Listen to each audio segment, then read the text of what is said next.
அனுப்பி வச்சாங்க தாட்சாயினி தேவி. இங்கே நடக்க போகிற அனைத்து விபரீதமும் தெரிஞ்சிருந்தோம் சிவபெருமான் தேவியோட கூற்றுக்கு இணங்கி அங்கே நந்தியோட குரல் வந்த திசையை நோக்கி போனார். சிவபெருமான் மறைந்த அந்த நொடியிலேயே சிவபெருமான் போல உருவம் தரித்து அங்கே அசுரன் உதயமானான். சிவபெருமானை பார்த்ததும் எம்பெருமானே நந்திக்கு என்ன ஆச்சு அப்படின்ட்டு கேட்டுக்கிட்டே அந்த அசுரனுக்கு பக்கத்தில் போனா தாட்சாயினி தேவி. தாட்சாயினி தேவி அசுரனுக்கு பக்கத்தில் போகும்போது சிவபெருமான் உதயமானார். ஒரே இடத்துல 2 சிவபெருமானை பார்த்த தாட்சாயினி தேவி திகைப்புடன் காணப்பட்டார். சிவபெருமானோட உருவத்தை எடுத்துக்கிட்ட அந்த அசுரன் தேவியே யாமே உண்மையான சிவபெருமான் அப்படின்னு சொன்னான். அதை கேட்டுட்டு தேவி அசுரோட பக்கத்தில் போனாங்க. அப்போ பரம்பொருளான சிவபெருமான் தேவி நான் யாருன்னு உனக்கு தெரியலையா அப்படின்னு சொல்லிட்டு சொன்னார். இவங்க 2 பேரோட பேச்சில் குழம்பி நின்ன தாட்சாயினி என்னோட கணவரை நானே கண்டுபிடிக்கிறேன் அப்படின்னு சொல்லிட்டு வலதுபுறமாக இருக்கிற மாய தோற்றத்தில் இருக்கிற அசுர சிவபெருமானை போய் பக்கத்தில் நின்று பார்க்குறா. அந்த சிவபெருமானோட கண்களில் கோபமும் வெறியும் தான் இருந்தது. இதை உணர்ந்த தாட்சாயினி இடதுபுறமாக இருக்கிற சிவபெருமானை நோக்கி நடந்தா. இடதுபுறமாக இருக்கிற சிவபெருமானோட கண்களில் அன்பும் உயிர்கள் மீதுள்ள கருணையும் மட்டும்தான் தென்பட்டுச்சு. இவரே என்னோட கணவர் அப்படின்னு சொல்லிட்டு அணைச்சிக்கிட்டா தாட்சாயினி தேவி. வலதுபுறத்தில் இருந்த சிவபெருமான் வடிவத்தில் இருந்த அசுரன் தன்னோட சுயரூபத்துக்கு வந்தான். தேவியே உன்னை கொல்றதுக்கு தான் நான் இங்கே வந்தேன். இந்த முறை உன்னை எந்த ஒரு பிழையும் இல்லாமல் கொன்னே தீருவேன்னு சொன்னான். நான் முன்னாடி நிற்கிறது யாருன்னு தெரிஞ்சும் இது போல சொன்னதும் எந்த ஒரு கோபமும் கொள்ளாமல் எல்லாம் உணர்ந்தவராக சிவபெருமான் நின்னார். அணைய விளக்கு எப்போதும் பிரகாசமாக தான் எரியும் அப்படின்னு அவருக்கு நல்லாவே தெரியும் இல்லையா. தோல்வியே அடையாமல் நிச்சயமாக தேவியை கொன்னே தீரணும் அப்படின்னு சொல்லிட்டு தேவிக்கு அருகில் போனான். ஆனால் தேவி நிற்கிறது யார் பக்கத்தில்? சிவபெருமான் பக்கத்தில். அப்படி இருக்கிற சூழ்நிலையில் அவனுக்கு தோல்வி தான் கிடைச்சிது. இருந்தாலும் அவன் தன்னோட முயற்சியை கைவிடலை. சிவன்கிட்ட இருந்து தேவியை பிரிக்க முயற்சி செஞ்சான். ஆனால் அவன் எடுத்த அனைத்து முயற்சிகளுமே தோல்வி தான் அடைஞ்சுது. இறுதியில் அசுரனோட செயல்களால் சினம் கொண்ட சிவபெருமான் சூலாயுதத்தை வாளா மாற்றி அவ்வாளை கொண்டு அந்த அசுரனோட தலையை வெட்டி வீசினாரு. கருணை ரூபமாக இருந்த சிவனோட இந்த கோப ரூபத்தை பார்த்தோம் தாட்சாயினிக்கு திகைப்புற்று நின்னான். சினம் தணிந்த சிவபெருமான் அந்த அசுரனால் ஏற்பட்ட உதிரக்கரையை நீக்கிட்டு மீண்டும் தன்னோட பழைய உருவமான கருணை உருவத்திற்கு மாறினார். அந்த அரக்கனால ஏற்பட்ட இடர்பாடுகளை களைஞ்சிட்டு இருவரும் வனத்தில் உலாவிட்டு இருந்தாங்க. இவங்க இருவருக்கு இடையில உறவானது உறுதியாக ஆரம்பிச்சது. அவங்க இருவரும் தங்களுக்குள்ள மனம் விட்டு பேசிக்க ஆரம்பிச்சாங்க. அவங்களுக்கிடையேயான அன்பு மென்மேலும் வளர ஆரம்பிச்சது. அந்த சமயத்துல பிரம்மதேவர் நடத்திய வேள்விக்கு சிவபெருமானும் சதிதேவியும் போனாங்க. அதுபோல காக்கும் கடவுளாக இருக்கக்கூடிய விஷ்ணுவும் அவரோட மனைவி லக்ஷ்மி தேவியோட கலந்துக்கிட்டாரு. மும்மூர்த்திகளாக இருக்கக்கூடிய சிவன், விஷ்ணு, அப்புறம் பிரம்மா இவங்க மூவரும் தங்க இல்லத்தாள்களான தாட்சாயினி, லக்ஷ்மி மற்றும் சரஸ்வதி தேவியோட அங்கே இருந்த அனைத்து தேவர்களுக்கும் ரிஷிகளுக்கும் காட்சி கொடுத்தாங்க. மும்மூர்த்திகளையும் அவர்களோட மனைவிகளையும் ஒரு சேர பார்த்த சந்தோஷத்தில் தேவர்கள் இருந்தாங்க. இவங்களை தொடர்ந்து பிரஜாபதியான தட்சனும் அவரோட மனைவியுமான பிரசித்தியும் வருகை தந்தாங்க. இவங்க வருகையை அறிஞ்ச தேவர்களும் அவங்களுக்கு தக்க மரியாதையை செலுத்தினாங்க. அந்த சமயத்தில் தாட்சாயினி தேவி தன் அம்மாவை கண்டதும் அவர் கூட உரையாட சிவனை தனிமையில நிறுத்திவிட்டு தாட்சாயினி போயிட்டாங்க. பிரஜாபதியான தட்சன் தான் எந்நேரமும் வணங்கக்கூடிய திருமாலை பணியுடன் வணங்கினாரு. ஆனா தன் மருமகனான எம்பெருமான் தன்னோட வருகையை அறிஞ்சும் எழாம இருந்ததோட தனக்கு ஆசையும் வழங்கினதை பார்த்ததும் தட்சனுக்கு கோபம் வந்தது. இதை பார்த்ததும் முக்காலமும் உணர்ந்த நாரதர், பிரஜாபதியான தட்சனே, உங்களை உங்கள் மருமகன் ஆசீர்வதிப்பதா அப்படின்னு கேட்டாரு நாரதர். ஆனா தன்னோட மருமகனான எம்பெருமான் தான் வருகையை பார்த்ததும் எழுந்து நின்று தன்னை வரவேற்காம அதோட மட்டும் இல்லாமல் ஆசீர்வாதமும் செஞ்சதை பார்த்த தட்சனுக்கு மிகுந்த கோபம் உண்டாயிற்று. இதெல்லாம் பார்த்துக்கிட்டு இருந்த முக்காலம் உணர்ந்த நாரத முனிவர், பிரஜாபதியான தட்சனே, உங்களை உங்கள் மருமகன் ஆசீர்வதிப்பதா? உங்க மருமகனுக்கு உங்க அருமை பெருமையெல்லாம் தெரியலையோ என்னவோ அப்படின்னு சொன்னாரு. இதை கேட்டதும் தட்சனுக்கு கோபம் இன்னும் அதிகமாயிற்று. இந்த சூழ்நிலையில தான் அனுப்பின வீரன் இறந்த செய்தியை தாரகாசுரன் தெரிஞ்சுக்கிட்டான். சிவ பார்வதியோட அன்பு மிகுதியால தன்னை கொல்ல போற மகன் பிறந்துருவானோ அப்படிங்கிற பயம் தாரகாசுரனுக்கு அதிகமாயிடுச்சு. பிரம்மலோகத்துல இதுவரைக்கும் பொறுமை காத்துக்கிட்டு வந்த தட்சன் நாரதரோட ஏளன பேச்சை கேட்டதும் கோபத்துல கொதிச்சான். சிவபெருமான் கிட்ட, பித்தனே, யார் யார் ஆசீர்வாதம் செய்யறது அப்படின்னு கேட்டா. உனக்கு என்னை பத்தி தெரியாது போல அப்படின்னு சொன்னான். நான் என்ன பாலகன் நினைச்சியா? நான் யாருன்னு உனக்கு தெரியுமா? நான் தான் இந்த உலகத்துல உதிச்ச அனைத்து பிரஜைகளோட அதிபதி, பிரஜாபதி அப்படின்னு சொன்னான். இந்த உலகத்துல ஆசைகள் கூடுறதுக்குன்னு சில நெறிமுறைகள் இருக்கு, அதை வகுத்தவனே நான் தான் அப்படின்னு சொல்லிட்டு ரொம்பவும் இருமாப்புடன் சொன்னான் தட்சன். இவங்களோட வாதத்தோட சத்தம் அதிகமா இருந்ததுனால தன்னோட தாய்கிட்ட உரையாடிட்டு இருந்த தாட்சாயினி என்னன்னே தெரியாம சிவபெருமான் அருகில நின்னா. அதுபோல அருகில் இருந்த அனைவருமே ஏதாவது அனர்த்தம் நேர்ந்துருமோங்கிற பயத்துல நின்றுட்டு இருந்தாங்க. தன்னோட தந்தையோட பேச்சால ஏதாவது அனர்த்தம் நிகழ்ந்துருமோங்கிற பயத்துல தாட்சாயினி நின்றுட்டு இருந்தா. தன்னோட தந்தையான பிரஜாபதி கிட்ட, என்னோட பதியானவர் செஞ்ச பிழைய மிகைப்படுத்தாம அவரை மன்னிச்சிடுங்கன்னு சொல்லிட்டு தாட்சாயினி கேட்டுக்கிட்டா.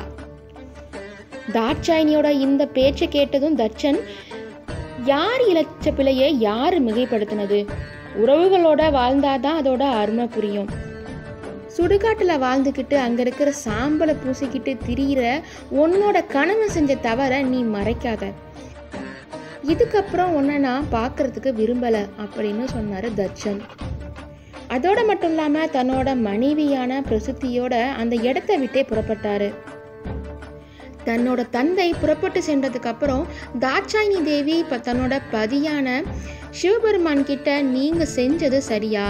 தந்தையை மகன் ஆசீர்வாதம் செய்யலாமா? இது உசிதமான செயலா அப்படின்னு சொல்லிட்டு கேள்விகளை தொடுக்க ஆரம்பிச்சா. நாரதர் செஞ்ச செயல்னால பிரஜாபதியான தட்சனுக்கு கோபம் வந்தது.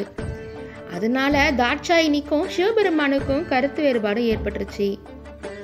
இதெல்லாம் கவனிச்சுக்கிட்டு இருந்த நாரதர், இதுக்கப்புறம் நம்ம இங்க இருந்தோம் அப்படின்னா விபரீதம் நமக்கு தான் நேரும் அப்படின்னு சொல்லிட்டு நாராயணா நாராயணான்னு சொல்லி அந்த இடத்த விட்டு கிளம்பிட்டாரு.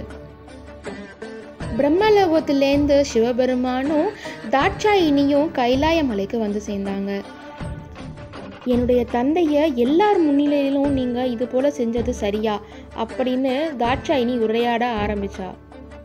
அப்போ சிவபெருமான், என்னோட பாதி நீ ஏன் எதுவும் புரியாம பேசுறது சரியா அப்படின்னு கேட்டாரு. இந்த பிரபஞ்சத்துல இருக்கிற உயிர்களை உருவாக்கி காத்து அழித்து எல்லா செயல்களையும் செய்யறது நான் தான். அப்படி இருக்கும் போது இந்த சிருஷ்டியில உருவான ஒரு பிரஜையை வணங்குறது சரியான செயலா? அப்படி செஞ்சா உன்னுடைய தந்தைக்கு தான் பாவம் வரும் அப்படின்னு சொன்னாரு சிவபெருமான். சிவபெருமான் சொன்ன கூற்ற கொஞ்சம் கூட உணராத தாட்சாயினி, நீங்க என்னோட தந்தைய வணங்குறதுனால அவருக்கு எப்படி பாவம் வரும் அப்படின்னு கேட்டா. ஏன்னா ஆதிசக்தியா இருந்தாலுமே தாட்சாயினி மானிட பிறவி எடுத்து சிவனை அடைஞ்சதுனால மானிட கர்மாக்களும் செயல்பட ஆரம்பிச்சுது. பிரஜாபதியான தட்சன் பிரம்மலோகத்துல நடந்த அவமானத்தை நினைச்சு ரொம்பவும் கோபமா இருந்தாரு. பிரஜாபதியான என்ன சிவன் ஆசீர்வதிப்பதா, அதுவும் எல்லார் முன்னிலையிலும்? அந்த சிவனை சும்மா விட்டோம் அப்படின்னா இதுக்கப்புறமும் என்ன அவன் அவமானப்படுத்துவான் அப்படின்னு நினைச்சாரு பிரஜாபதி.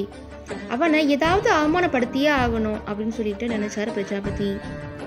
இந்த சமயத்துல தாரகாசுரன் சிவபெருமானையும் தாட்சாயினி தேவியையும் பிரிக்க முடியாம என்ன செய்யறதுன்னு புரியாம குழப்பத்துல இருந்தான். தாட்சாயினி தேவியை கொல்றதுக்கு அனுப்புன எல்லா வீரர்களுமே மடிந்து போயிட்டாங்க. இதுவே தொடர்ந்துச்சு அப்படின்னா தன்னோட பல வீரர்களை இழக்க வேண்டி வரும்னு யோசிச்சான் தாரகாசுரன். தன்னோட குருவான சுக்கராச்சாரியாரும் சஞ்சீவினி மந்திரத்துக்காக தவம் மேற்கொள்ள போயிட்டாரு. என்ன செய்யறதுனே அவனுக்கு புரியல. தாட்சாயினி தேவியை கொல்றதுக்கு ஏதாவது உபாயம் கிடைக்குமான்னு சொல்லிட்டு எதிர்பார்த்துக்கிட்டே இருந்தான். ஆனா எந்த செய்தியுமே வரல. இனி நான் என்ன செய்ய போறேன்ட்டு குழப்பத்தோடையே இருந்தான் அசுரகுலவேந்தன் தாரகாசுரன்.